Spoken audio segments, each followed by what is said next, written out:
샬롬, 사랑하는 성도 여러분, 귀하고 복된 하루가 시작되었습니다. 오늘도 우리를 불러주신 하나님의 은혜에 믿고 새벽 예배를 통하여 귀하신 은혜와 복을 충만하게 받게 되기를 예수님의 이름으로 축복합니다. 다 같이 기도하면서 새벽 예배 시작하겠습니다.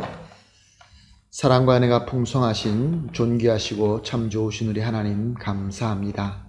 지난밤도 예수님과 함께 편하게 안식하게 하시고 회복하게 하시고 이렇게 예배를 첫 시간에 드리게 하여 주시니 감사합니다.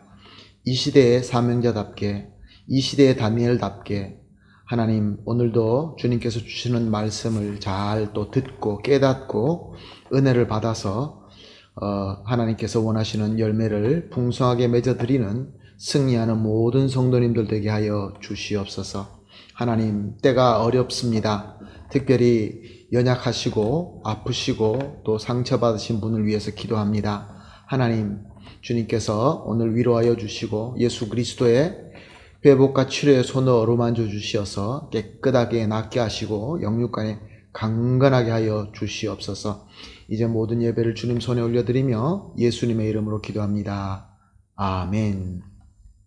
할렐루야. 감사합니다. 같이 찬송하시겠습니다. 549장입니다. 549장 내 주여 뜻대로 행하시옵소서 찬송합니다.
아멘. 할렐루야. 감사합니다. 하나님 말씀 같이 봅니다. 다니엘서 9장 1절에서 3절 말씀입니다. 다니엘서 9장 1절에서 3절 말씀 보십니다. 메대 족속 아하수에로의 아들 다리오가 갈대아 나라의 왕으로 세움받던 첫 해, 곧 그 통치 원년에 나 다니엘이 책을 통해 여호와께서 말씀으로 선지자 예레미야에게 알려주신 그 연수를 깨달았나니 곧 예루살렘의 황폐함이 70년 만에 그치리라 하신 것이니라. 내가 금식하며 베옷을 입고 죄를 덮어쓰고 주 하나님께 기도하며 간구하기를 결심하고 아멘. 다리오가 갈대아 왕이 된 원년에 다니엘은 선지자 예레미야의 글을 보게 되었다라고 말씀하고 있습니다. 옛날 하나님의 말씀은 구약 성경이었고 다니엘 때의 구약 성경의 일부분이었습니다. 그리고 그 말씀들은 가죽 두루마리에 기록되어서 성전에 보관되어 있었습니다. 당시의 가죽이나 잉크의 수명은 길지 못하기 때문에 서기관들이 계속해서 기록하며 복사본을 만들어서 성전에 두곤 했습니다. 그러나 이제 유다는 망하고 성전도 파괴되면서 두루마리 성경도 다 함께 타버려지고 만 것입니다. 자, 이제 성전도 없고 제사장이나 서기관도 없고 자유도 없고 포로의 삶을 살고 있는 유대인들에게 기록된 성경이 있다는 것은 기대할 수 없었던 때였습니다. 그런데 어느 날 다니엘이 선지자 예레미야의 글을 찾게 된 것입니다. 예레미야 글은 유다가 바벨론에게 멸망당하기 전에 기록된 말씀입니다. 다니엘이 어디서 어떻게 찾게 된지는 알 수가 없지만 아마 바벨론이 예루살렘을 성전을 약탈하면서 가져다가 궁전 도서관에 둔 것이 아닌가 그렇게 생각해 봅니다. 다니엘은 얼마나 기뻤겠습니까? 다니엘이 그 나라의 높은 자리에 있는 사람으로서 아마 왕궁의 도서관이나 왕궁의 창고에서 이 두루마리를 찾게 되었던 것 같습니다. 그리고 다니엘이 예레미야를 글을 읽어보니까 70년 만에 이스라엘 백성이 해방된다라는 말씀을 보게 된 것입니다. 지금 우리가 가지고 있는 성경에는 예레미야서 25장 11절에서 12절에 있는 말씀을 읽었던 것 같습니다. 이렇게 기록되어 있습니다. 이 모든 땅에 폐허가 되어 놀랄 일이 될 것이며 이 민족들은 70년 동안 바벨론의 왕을 섬기리라. 여호와의 말씀이니라. 70년이 끝나면 내가 바벨론의 왕과 그의 나라와 갈대아인의 땅을 그 죄악으로 말미암아 벌하여 영원히 폐허가 되게 하되. 다니엘은 예레미야의 기록을 보면서 이스라엘 백성의 포로 기간이 70년이라는 것을 보면서 너무나 기뻤습니다. 왜냐하면 다니엘이 이 기록을 발견하여 볼 때는 그가 잡혀온 지 67년이 되던 해였기 때문에 그렇습니다. 즉 3년만 더 있으면 이스라엘 백성이 다시 고향으로 돌아갈 수 있다는 것을 의미하기 때문에 그렇습니다. 다니엘은 이 예언의 말씀을 믿고 기도를 드리기로 결심합니다. 왜 기도 드리기로 결심합니까? 예레미야의 글을 통하여 이스라엘 백성이 망하고 이방의 포로로 사는 것은 다 이스라엘 백성의 지은 죄로 된 것이다 라는 것을 깨닫게 되었던 것입니다. 그리고 또 나아가서 이제 하나님의 구원의 때가 다가왔다라는 또 그 진리를 깨닫게 되었던 것입니다. 그래서 선지자는 보통 때와 다르게 특별히 회개의 기도를 하기로 정한 것입니다.